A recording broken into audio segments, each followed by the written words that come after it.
بسم اللہ الرحمن الرحیم۔ السلام علیکم۔ آج میں آپ کو حضرت عائشہ صدیقہ رضی اللہ تعالیٰ عنہ کے اوصاف کے بارے میں بتاؤں گی۔ قرآن پاک میں ارشاد ہے، اے نبی کی بیویوں، تم اور عورتوں کی طرح نہیں ہو۔ جن کا تعلق حضور صلی اللہ علیہ وآلہ وسلم سے ہو گیا وہ بے مثل ہو گیا۔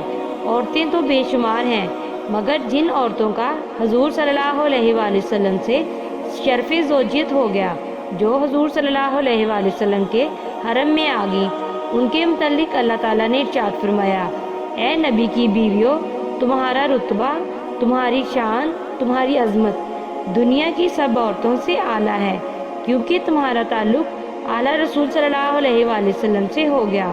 تمہارا تعلق بے مثل رسول سے ہو گیا۔ ثابت ہو گیا جب رسول اکرم صلی اللہ علیہ وآلہ وسلم کی بیویاں بے مثل ہیں تو لازمی ہے کہ رسول عربی بھی بے مثل ہیں۔ آپ صلی اللہ علیہ وآلہ وسلم کی بیویوں جیسی کوئی عورت نہیں، ایسے ہی آپ جیسا نہ کوئی رسول ہے، نہ نبی ہے، نہ کوئی انسان ہے۔ آپ ایسے بے مثل ہیں کہ آپ جیسا نہ ہوا، نہ ہوگا اور نہ ہی ہو سکتا ہے۔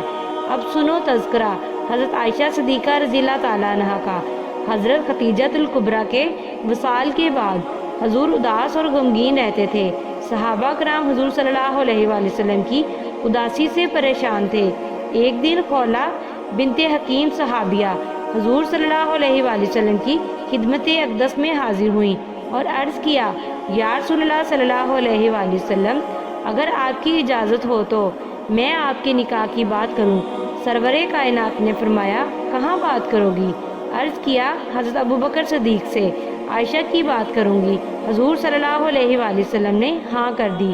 حضرت خولہ وہاں سے حضرت ابوبکر صدیق کے پاس آئیں اور وہیں بات کی۔ ابوبکر صدیق نے کہا، خولہ، حضور صلی اللہ علیہ وآلہ وسلم تو خوش ہیں؟ خولہ نے کہا، ہاں۔ تو ابوبکر صدیق نے کہا، اگر میرا محبوب راضی ہے، یہ تو بیٹی ہے، اگر جان بھی مانگے تو وہ بھی دینے سے دریغ نہیں کروں گا۔ حضرت جبرائیل علیہ السلام حضور صلی اللہ علیہ وآلہ وسلم کے پاس حاضر ہوئے اور ایک تصویر لے کر آئے۔ فرمایا، اے جبرائیل علیہ السلام، یہ کیا ہے؟ عرض کیا، یا رسول اللہ صلی اللہ علیہ وآلہ وسلم، یہ عائشہ کی تصویر ہے جو اللہ تعالیٰ نے آپ کو دکھانے کے لیے بھیجی ہے۔ 3 رات مسلسل حضرت جبرائیل علیہ السلام آتے رہے اور اللہ تعالیٰ کا پیغام سنایا، یہ آپ کی بیوی ہے، دنیا میں اور آخرت میں۔ اس طرح فرمان باری کے مطابق ماہ شمال میں نکاح ہوا اور نکاح کا خطبہ حضرت ابوبکر صدیق نے پڑھا۔ اس وقت حضرت عائشہ رضی اللہ تعالیٰ عنہ کی عمر صرف 7 سال تھی اور نکاح ہوا لیکن رخصتی نہیں ہوئی۔ میرے مصطفیٰ صلی اللہ علیہ وآلہ وسلم کو ہجرت کا حکم ہوا۔ آپ رات کے وقت حضرت ابوبکر صدیق کے گھر تشریف لے گئے اور فرمایا، اے ابوبکر، مجھے حکم ہوا ہے میں تیرے ہمراہ مکہ سے مدینہ ہجرت کروں۔ یہ سنا تو حضرت ابوبکر صدیق فوراً تیار ہو گئے۔ حضرت اسماء اور حضرت عائشہ صدیقہ نے کھانے کا سامان تیار کیا۔ مدینہ منورہ پہنچنے کے بعد حضور پاک صلی اللہ علیہ وآلہ وسلم نے حضرت زید بن حارثہ اور حضرت رافع کو 2 اونٹ اور 500 درہم دے کر مکہ بھیجا کہ جاؤ ہمارے گھر والوں کو لے آؤ۔ اس قافلے میں زید بن حارثہ کی بیوی ام ایمن، حضور صلی اللہ علیہ وآلہ وسلم کی 2 صاحبزادیاں حضرت ام کلثوم اور حضرت فاطمہ الزہرا، حضرت عائشہ صدیقہ اور ام المومنین حضرت سودا، جن کا نکاح حضور صلی اللہ علیہ وآلہ وسلم سے ہو چکا تھا، اور حضرت عائشہ صدیقہ کا بھائی عبداللہ بن ابی بکر اور حضرت ابوبکر صدیق کی بیوی ام رومان شامل تھی۔ راستے میں حضرت عائشہ صدیقہ کا اونٹ کودنے لگا اور قریب تھا کہ آپ کو گرا دیتا۔ غائب سے آواز آئی، اے عائشہ، اونٹ کی نکیل چھوڑ دو۔ آپ نے اونٹ کی رسی چھوڑ دی تو اونٹ آرام سے ٹھہر گیا۔ مدینہ منورہ میں یہ قافلہ آ گیا۔ ماہ شمال میں 9 برس کی عمر میں حضرت عائشہ صدیقہ رضی اللہ تعالیٰ عنہ کی رخصتی ہوئی۔ حضور صلی اللہ علیہ وآلہ وسلم نے دودھ کا پیالہ لیا اور آدھا دودھ پی کر آدھا حضرت عائشہ کو دیا تو وہ پی کر سیراب ہو گئی۔ حضرت عائشہ صدیقہ رضی اللہ تعالیٰ عنہ نے غزوہ بدر میں حضور صلی اللہ علیہ وآلہ وسلم کو تیاری میں مدد دی اور آپ کی ڈاچی کے ساتھ ساتھ مدینہ منورہ کے باہر تک پیدل تشریف لائیں۔ غزوہ احد میں مشک اٹھا کر زخمیوں کو پانی پلاتی تھی۔ احد کے پہاڑوں میں تیروں کی بارش ہو رہی تھی، مگر ابوبکر کی بیٹی اپنی جان کی پرواہ کیے بغیر زخمیوں کا خیال کر رہی تھی، مرہم پٹی کر رہی تھی، پانی پلا رہی تھی، اس لیے کہ اللہ اور اس کا رسول راضی ہو جائے۔ غزوہ مطلق کے سفر کے موقع پر حضور صلی اللہ علیہ وآلہ وسلم کے ہمراہ حضرت عائشہ صدیقہ رضی اللہ تعالیٰ عنہ کی باری تھی۔ غزوہ سے واپسی پر لشکر آ رہا تھا۔ حضرت عائشہ پالکی میں سوار تھی۔ راستے میں لشکر ٹھہرا۔ حضرت عائشہ رفع حاجت کے لیے پالکی سے باہر نکل گئی۔ اس دوران آپ کا ہار گم ہو گیا۔ آپ ہار تلاش کرتی رہی۔ پالکی اٹھانے والوں نے سمجھا کہ حضرت عائشہ صدیقہ پالکی میں موجود ہیں۔ انہوں نے پالکی اونٹ پر رکھ دی اور لشکر روانہ ہو گیا۔ حضرت عائشہ صدیقہ جب واپس آئیں تو دیکھا کہ لشکر جا چکا تھا۔ آپ سفید چادر اوڑھ کر لیٹ گئیں۔ حضرت صفوان صحابی رسول تھے۔ ان کے ذمہ تھا کہ لشکر کا جو سامان پیچھے رہ جائے اسے اٹھا کر پہنچانا۔ حضرت صفوان نے دیکھا تو بولے، انا للہ و انا الیہ راجعون۔ انہوں نے سمجھا کوئی مردہ ہے۔ صفوان کو دیکھ کر حضرت عائشہ نے کہا، میں عائشہ ہوں۔ حضرت صفوان نے آپ کو اپنے اونٹ پر بٹھا لیا اور خود مہار پکڑ کر چل دیے۔ جب لشکر میں پہنچے تو منافقوں نے افواہ پھیلا دی اور حضرت عائشہ پر الزام لگا دیا۔ اب لشکر مدینہ منورہ میں آ گیا۔ اس افواہ کی خبر حضرت عائشہ کو نہیں تھی، مگر مدینے میں اکثر منافق باتیں کر رہے تھے۔ جب حضرت عائشہ کو خبر ہوئی تو آپ بہت پریشان ہوئیں۔ آپ کو بخار ہو گیا۔ دوسری بات یہ ہوئی کہ حضور صلی اللہ علیہ وآلہ وسلم آپ سے کچھ دور رہنے لگے۔ حضرت عائشہ کے دل کو ٹھیس پہنچی۔ آپ اپنے والد کے گھر تشریف لے آئیں اور والدہ ام رومان سے رو کر عرض کیا، اللہ کی قسم میں بے گناہ ہوں، اس الزام سے میرا کوئی تعلق نہیں۔ بعض صحابہ نے حضور صلی اللہ علیہ وآلہ وسلم سے پوچھا، یا رسول اللہ صلی اللہ علیہ وآلہ وسلم، منافقوں کی زبانیں بند کر دیں، یہ بہت بکواس کرتے ہیں۔ آپ نے فرمایا، ابھی اللہ کا حکم نہیں آیا، مگر اللہ کی قسم میں اپنی بیوی میں پاک دامنی کے سوا کچھ نہیں جانتا۔ حضرت عمر فاروق رضی اللہ تعالیٰ عنہ کھڑے ہو گئے اور عرض کیا، مکھی پلید ہے، وہ آپ کے بدن پر نہیں بیٹھتی، تو ایسی بیوی آپ کے جسم سے مس ہو سکتی ہے؟ وہ پاک ہے۔ حضرت عثمان رضی اللہ تعالیٰ عنہ نے کہا، زمین پر آپ کا سایہ نہیں پڑتا تاکہ کسی کا قدم اس پر نہ آئے۔ حضرت علی رضی اللہ تعالیٰ عنہ نے فرمایا، جوں کا خون نالین پاک کو لگ جائے تو اللہ تعالیٰ اسے اتارنے کا حکم دیتا ہے، تو بتاؤ اللہ ایسی عورت کو کیسے پسند کرے گا؟ حضرت ابوبکر صدیق رضی اللہ تعالیٰ عنہ نے اس لیے خاموش تھے کہ ان کی بیٹی کا معاملہ تھا۔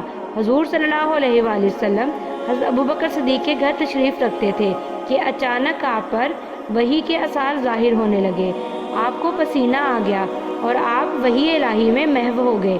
اس وقت سورہ نور کی آیات نازل ہوئیں جن میں حضرت عائشہ صدیقہ کی پاک دامنی کی شہادت خود اللہ تعالیٰ نے دی۔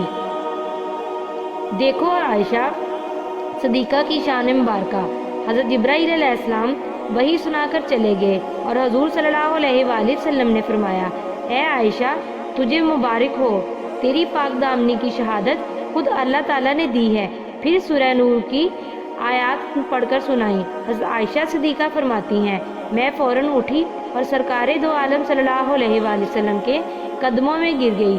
آپ نے مجھے دلاسا دیا اور فرمایا، لعنت ہو منافقوں پر، اللہ تعالیٰ کی، جنہوں نے تیرے اوپر تہمت لگائی اور اللہ تعالیٰ نے تجھے سرخرو کر دیا۔ حضور صلی اللہ علیہ وآلہ وسلم پاک ہیں، وہ آپ کی تمام بیویاں بھی پاک اور مطہر ہیں۔ ایک مرتبہ بعض بیویوں نے گلے کی کمی کا گلہ کیا اور عرض کیا، یا رسول اللہ صلی اللہ علیہ وآلہ وسلم، ہمیں کبھی بھی پیٹ بھر کے کھانا میسر نہ آیا، اس لیے حضور صلی اللہ علیہ وآلہ وسلم ہمارے لیے اناج میں تھوڑی سی زیادتی فرما دیں۔ اس بات سے حضور صلی اللہ علیہ وآلہ وسلم ناراض ہو گئے اور اس پر اللہ تعالیٰ نے وحی نازل فرمائی، اے نبی کی بیویوں، تم دوسری عورتوں کی طرح نہیں ہو، یعنی تم صبر اور شکر کی پیکر ہو۔ اگر تم دنیا چاہتی ہو تو دنیا لے لو اور میرے محبوب کو چھوڑ دو، اگر صبر و قناعت اختیار کرو تو اس میں تمہاری شان ہے۔ تمام ام المومنین رونے لگی۔ سب نے کہا، اے عائشہ ہماری طرف سے وکیل صفائی بن جاؤ اور آقا نامدار حضور صلی اللہ علیہ وآلہ وسلم پر نور کو راضی کرو۔ حضرت عائشہ صدیقہ رسول اللہ صلی اللہ علیہ وآلہ وسلم کے پاس آئیں اور سب کی طرف سے معذرت کی۔ ایک مرتبہ یہودی آپ کے پاس آئے، انہوں نے کہا السلام علیک، اس کا مطلب ہے تم پر موت ہو۔ آپ صلی اللہ علیہ وآلہ وسلم نے جواب دیا وعلیک۔ حضرت عائشہ نے سنا تو کہا اے یہودیو، تم پر اللہ کی لعنت ہو۔ حضور صلی اللہ علیہ وآلہ وسلم نے ارشاد فرمایا اے عائشہ، حد سے نہ بڑھو، بس اتنا ہی کافی ہے جو میں نے جواب دے دیا۔ اسلام میں پہل کرنے سے 20 نیکیاں ملتی ہیں اور جواب دینے سے 10 نیکیاں ملتی ہیں۔ حضرت عائشہ صدیقہ رضی اللہ تعالیٰ عنہ فرماتی ہیں جب محبوب خدا صلی اللہ علیہ وآلہ وسلم تہجد پڑھتے تو میں بھی ان کے ساتھ کھڑی ہو جاتی اور آپ عورتوں کے مسائل مجھ سے بیان فرماتے تاکہ میں دوسری عورتوں کو بتاؤں۔ حضرت فاطمہ زہرا کی شادی کی تیاری میں حضرت عائشہ پیش تھی۔ حضرت عائشہ فرماتی ہیں کہ حضور صلی اللہ علیہ وآلہ وسلم سے حضرت فاطمہ بہت ملتی جلتی تھی، گفتگو میں، چال میں حضور صلی اللہ علیہ وآلہ وسلم کا نقشہ تھی۔ حضرت فاطمہ زہرا کو بھی اپنی ماں سے حضرت عائشہ صدیقہ سے بہت محبت تھی۔ ہر دکھ سکھ میں دونوں ایک دوسری پر قربان ہوتی تھی۔ جب حضور اکرم صلی اللہ علیہ وآلہ وسلم بیمار ہو گئے تو آپ نے تمام بیویوں سے اجازت لی کہ میں عائشہ کے حجرے میں ہی ٹھہروں گا۔ حضرت عائشہ کے بارے میں حضور اکرم صلی اللہ علیہ وآلہ وسلم فرمایا کرتے تھے یا اللہ، مجھے سب سے محبت ہے مگر میں کیا کروں، حضرت عائشہ کی جانب میرا دل زیادہ کھینچا رہتا ہے۔ حضور اکرم صلی اللہ علیہ وآلہ وسلم کے وصال کے دنوں میں حضرت عائشہ اور حضرت فاطمہ دونوں حضور اکرم صلی اللہ علیہ وآلہ وسلم کے قریب زیادہ ہوتی تھی۔ ایک دن حضرت عائشہ کے بھائی آئے تو حضور اکرم صلی اللہ علیہ وآلہ وسلم نے فرمایا اے عبد الرحمن، یہ کیا ہے؟ عرض کیا یا رسول اللہ صلی اللہ علیہ وآلہ وسلم، یہ مسواک ہے، قربان جاؤں آپ نے طلب کی۔ حضرت عبد الرحمن نے مسواک حضور صلی اللہ علیہ وآلہ وسلم کی خدمت میں پیش کر دی۔ آپ نے فرمایا اے عائشہ، اسے نرم کر دو۔ حضرت عائشہ نے اپنے دانتوں سے مسواک کو نرم کیا اور اٹھی اور فرمایا عائشہ کیا ہے؟ عرض کیا حضور صلی اللہ علیہ وآلہ وسلم، یہ مسواک نرم ہو گئی ہے، میں اسے دھو کر لاتی ہوں۔ دیکھو حضور اکرم صلی اللہ علیہ وآلہ وسلم کا اپنی بیوی سے محبت کے اظہار کا طریقہ۔ فرمایا عائشہ ایسے ہی دے دو۔ آپ نے وہ مسواک ویسے ہی اپنے پیارے دہن میں ڈال دی اور مسواک کرنے کی سنت اور فضیلت بتا دی۔ ذرا غور کرو، یہ مشہور ہے کہ بیوی کا جوٹا نہیں کھانا چاہیے، ہم اس سے نفرت کا اظہار کرتی ہیں، بلکہ حضور صلی اللہ علیہ وآلہ وسلم نے عمل کر کے بتا دیا کہ بیوی کا جوٹا کوئی نفرت کی بات نہیں بلکہ محبت کا اظہار ہے۔ خود حضرت عائشہ صدیقہ نے فرمایا ہمارے آقا و مولا اور ہم ایک ہی برتن میں کھاتے اور پیتے تھے، کبھی بھی نفرت کا پہلو نظر نہیں آیا بلکہ محبت ہی محبت کا اظہار ہوتا تھا۔ آخری وقت حضور صلی اللہ علیہ وآلہ وسلم کو بہت تیز بخار تھا۔ فرمایا اگر یہ بخار 100 آدمیوں پر تقسیم کر دیا جاتا تو وہ برداشت نہ کر سکتے۔ آپ بار بار چہرے پر پانی پھیرتے اور فرماتے ایک بندے نے اپنے آپ کو اللہ کے پاس جانے کو پسند کر لیا۔ حضرت عائشہ رضی اللہ تعالیٰ عنہ فرماتی ہیں اس وقت سرکار دو عالم شفیع امت حضور پر نور صلی اللہ علیہ وآلہ وسلم میری آغوش میں تھے اور فرما رہے تھے آپ کے آخری الفاظ سے الصلاۃ الصلاۃ، یعنی نماز کی تلقین فرما رہے تھے، امت کے لیے دعا فرما رہے تھے۔ آپ کا وصال ہو گیا، وہ خوش بخت ہیں جنہوں نے اپنی آغوش میں اللہ کی رحمت کو سمیٹا۔ وہ گود حضرت آمنہ رضی اللہ تعالیٰ عنہ کی ہو، حضرت حلیمہ سعدیہ رضی اللہ تعالیٰ عنہ کی ہو، حضرت ابوبکر صدیق رضی اللہ تعالیٰ عنہ کی ہو، حضرت علی مرتضیٰ رضی اللہ تعالیٰ عنہ کی ہو، حضرت عائشہ صدیقہ رضی اللہ تعالیٰ عنہ کی ہو، کتنی بابرکت اور عظیم ہے، پر نور ہے، بے فیض حضور صلی اللہ علیہ وآلہ وسلم۔ حضور صلی اللہ علیہ وآلہ وسلم کی جدائی میں آپ بہت روئیں اور ساری زندگی اسلام کے لیے وقف کر دی۔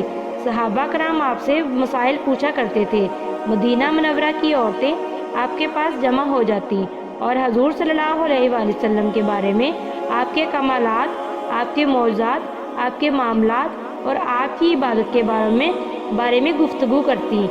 2210 حدیث آپ سے مروی ہیں۔ جب بھی دیکھا نوافل ادا کرتے ہوئے دیکھا، سخاوت بھی اعلیٰ تھی۔ حضرت امیر معاویہ نے سچے موتیوں کا ایک تھال حضرت عائشہ صدیقہ کی خدمت میں بطور ہدیہ بھیجا، ان کی قیمت 1 لاکھ کے قریب تھی۔ آپ نے تمام ام المومنین میں موتی تقسیم کر دیے اور خود کچھ نہ رکھا۔ آپ کے بھانجے عروہ بن زبیر بتاتے ہیں، قرآن، فرائض، حلال، حرام، فقہ، شاعری، طب، عرب کی تاریخ اور علم الانصاب میں حضرت عائشہ صدیقہ سے بڑھ کر کوئی عالم نہ تھا۔ اس لیے حضرت عائشہ صدیقہ میں بہت سی صفات موجود تھی۔ حضور صلی اللہ علیہ وآلہ وسلم کے وصال کے بعد آپ 51 برس حیات رہیں اور آخر آپ بیمار رہنے لگیں۔ بیماری سے کمزوری بڑھ گئی اور پھر دائی اجل نے دروازہ کھٹکھٹایا۔ 17 رمضان المبارک کو آپ وتر کی نماز ادا کر رہی تھی کہ نماز کے دوران ہی آپ کا وصال ہو گیا۔ کیا شان ہے کہ عبادت الہی سجدے کی حالت میں خدا کی بارگاہ میں حاضر ہونے کا شرف حاصل ہوا۔ ان کے وصال پر مدینہ کے مرد اور عورتیں، بچے اور بوڑھے سب رو رہے تھے۔ آج محبوب خدائے فانی سے کوچ کر گئی۔ مدینہ منورہ کے گورنر حضرت ابو ہریرہ نے آپ کی نماز جنازہ پڑھائی اور جنت البقیع میں آپ کی وصیت کے مطابق آپ کو دفن کیا گیا۔ کیا مقام ہے حضرت عائشہ صدیقہ کا! ان کا حجرہ جنت میں بنا دیا گیا۔